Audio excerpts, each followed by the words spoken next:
When the narcissist, psychopath, or the manipulator moves on quickly with someone else after the discard or after you go no contact, that can be devastating, and you're gonna go through a grieving process. Today, I wanna talk about the common stages that you'll go through after that happens. Because whether you got discarded, and I have a video on that, I'll put the link up here for you, or you chose to go no contact, you chose to leave before the discard, and I'll put that video up here for you as well. Either way, chances are you've seen that that person moved on very quickly with someone else.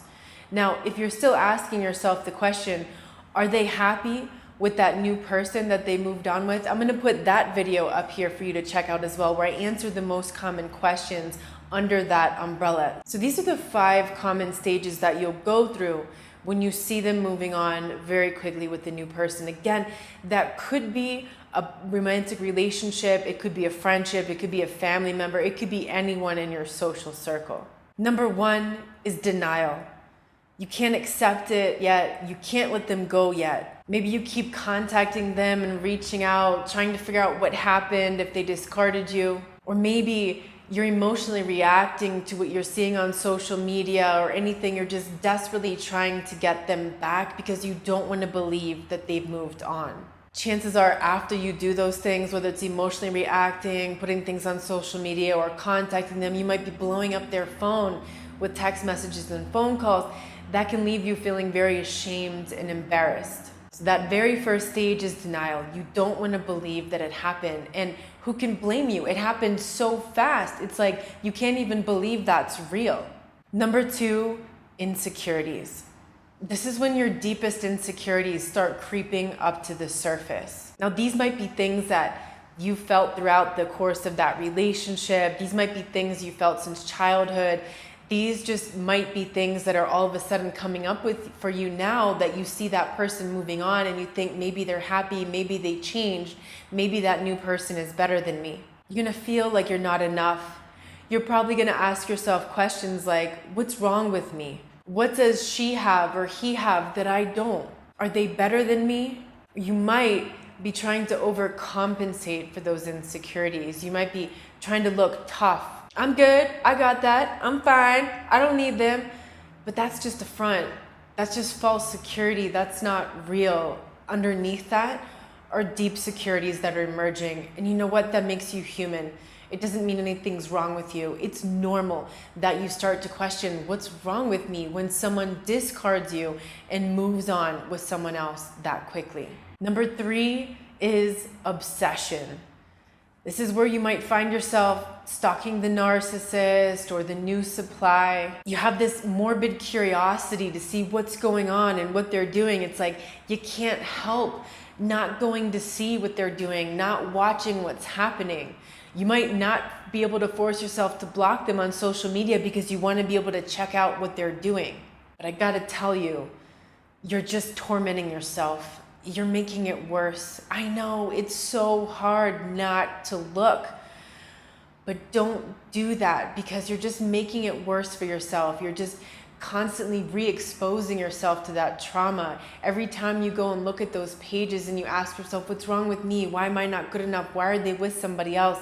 You're only reinforcing the lies that that person taught to you.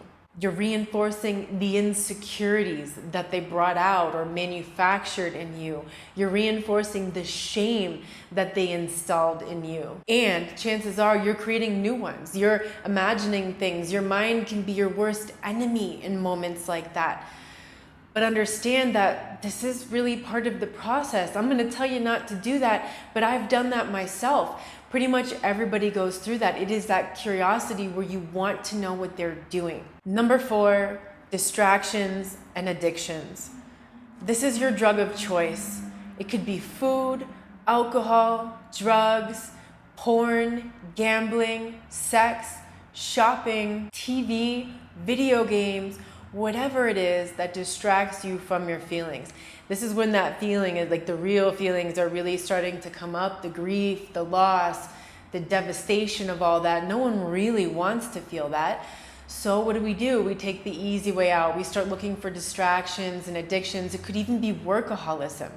You know, you could be throwing yourself so much in work and working so many hours so that you don't have an idle mind when you can think or let yourself feel how you really feel. Maybe it's social media or watching the news and like you're just getting obsessed with those things in order to distract yourself from your real feelings. You're trying hard not to feel it, but that acceptance is starting to break through. The acceptance meaning the real feelings, the sense of loss, the sense of grief, of accepting what really happened and that that person is gone and they've moved on. So recognize it's a normal part of the process that you're gonna want to indulge in these addictions and distractions, and maybe you need to let yourself do that a little bit at first, but be careful because that becomes like a black hole abyss, and you don't want to fall in so deep that you can't get back out or that you hurt yourself in the process. So as soon as you can, grab the reins of your life again and start letting yourself feel those feelings. Start really accepting that loss so you can process it and move forward. Number 5 is depression. This is that devastating sadness that's going to hit you when reality really hits you. It could be that you can't function for a period of days or weeks, or if it's really bad, even months. This is the point where people often consider suicide. Please don't do that. Call your local support lines, call your local authorities, call friends, call family. Don't do that to yourself. Understand this is a phase that is going to pass. When you're in it, it can feel like it's never gonna end. It can feel like things are never gonna get better and everything is just horrible. Like that's what depression tells you. That's how it trains your brain to see reality and helplessness and hopelessness. So understand that's a normal part of the grieving process. You gotta let yourself feel the sadness. You gotta cry it out. You gotta create the space to process that. Once you really see the reality that they're gone, once you see the reality who that person really is and how you don't want them back in your life, because that is not life. That is destruction. That is abuse. While you're in this depression, you might find yourself blaming yourself, the self-blame. You know, could I have fixed this? Well, if I hadn't said that, if I hadn't set that boundary, if I hadn't done this or that, would it have been any different? Don't torment yourself with those thoughts. Understand that it ended. That was devastating. It's horrible to see them move on with someone else, but recognize that was the best thing that could have happened to you. That this is over now, and you just got to grab the reins to go through these grieving processes, which are very normal after this experience. As you move through these 5 steps, you're going to see at a certain point there is a new light at the end of the tunnel. There will be that turning point, but don't allow yourself to indulge in the fantasy and in that toxic hope.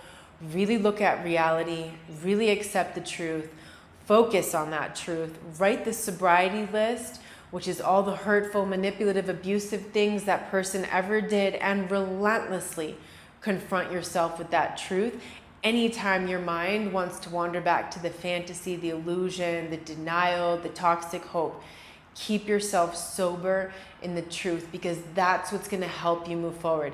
You've got to accept the ugly, nasty truth and then process all those feelings underneath that acceptance in order to move forward.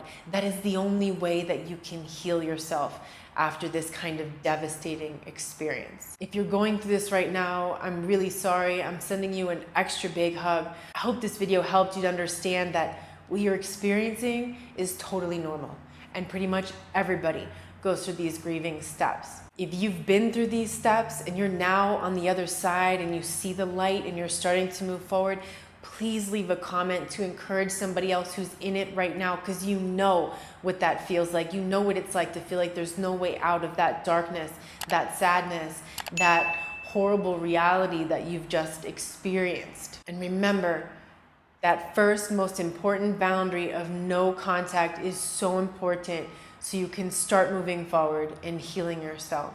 I'm sending you a big hug.